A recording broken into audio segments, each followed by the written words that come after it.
Hey, and welcome. Today I am answering the first of my Q&A questions. Like it's a little bit redundant from my Patreon. And our question today is from Amanda.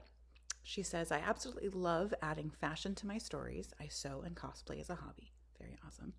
How do you make sure to provide the right amount of fashion detail without going so overboard you knock your readers out of the story? In this particular case, I try to be very sensitive because if you've read any of my novels or followed me on Twitter, you know that I think a lot about fashion. And as a writer, you don't want to necessarily overburden your readers with information, even though I love a good ADHD info dump. What I try to do is when I'm describing the scene or I'm involved in a character getting dressed or noticing clothing, I really try to take it from the point of view of the character. I want to think like that character. I want to consider if fabric is an important part of their life, if fashion is an important part of their life. How does the acquiring of clothing figure into what they do? This is a great way to answer other questions about your character, and it's pretty easy in most ways because pretty much wherever you are, whether you're writing regular fiction, if you're writing historical, if you're writing fantasy or science fiction, the way people access clothing and who gets to access what clothing speaks volumes. If your person is of low birth or doesn't have a lot of money, chances are what they're going to have is going to be a little bit more worn or made out of different materials. If they are well to do, if they are part of the ruling class, they may not even really think about it because they have such a rotating array of clothes. I will say that generally speaking, I have many characters who happen to like clothes a little bit more than others. I think having a good clothes source helps me do a little extra research. But what I also try to do is kind of keep my research to its own little corner. A great example of this is when I was writing Netherford Hall, which is sort of a sapphic take on Pride and Prejudice, but with witches. Both of my characters had ties to fashion, but what I would do is kind of go off on little research indulgences and learn a whole lot more. Example, Poppy in one scene is wearing chintz, and I wanted to know all about chintz and how that was made and how it was imported and what it looked like. And then for Edith, she was focused more on embroidery. Really, she was very high class, while Poppy was sort of middle. Maybe sort of up and coming, but not really any landed kind of person.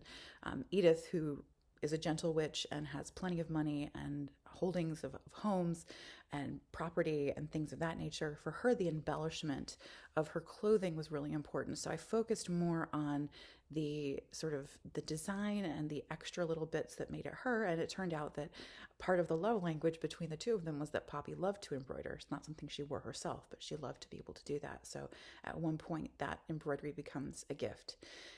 I will also say, just be careful how deep you go. Again, it's good to have a character, one or two, that might be, someone who makes clothing or someone who's familiar with how fabric works and what that import structure is like. But if you get too far down into the weeds, it gets a little confusing.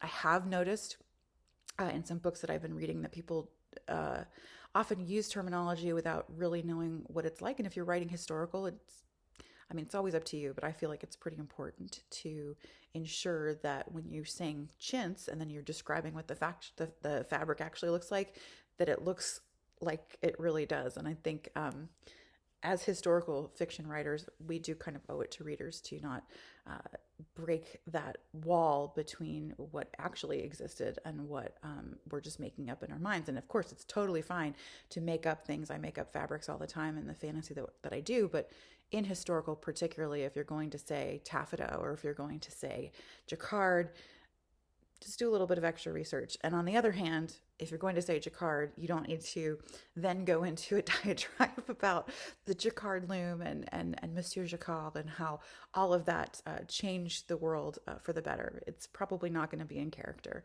And then also, I think, lastly, fabric is a very sensual experience. It's what lies on our skin, on our nakedness. And that tactile part of it, I feel, is often forgotten in a lot of books that I read.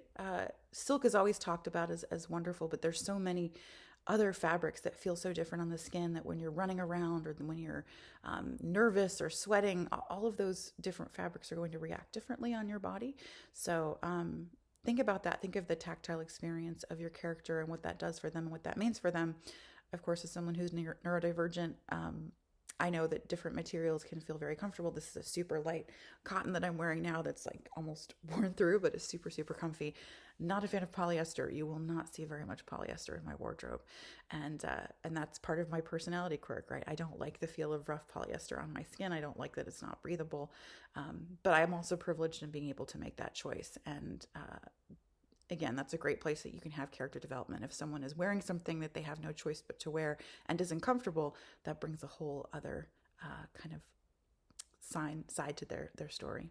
So yeah, you can always bring it back. I would say make sure you get a little bit further, but going overboard is probably harder than not giving enough detail. So especially if you're writing historical, do a little bit of extra research, and then you can always cut back a little bit. But who doesn't love to hear about all the different kinds of fabric and the sounds it makes and where it came from? I think we can all figure it out through the eyes of our characters, what feels comfortable and what makes sense. Thanks so much for the question. I do open my questions to patrons every month, and I will be recording video responses for them and putting them here on YouTube and elsewhere. Thanks so much for tuning in.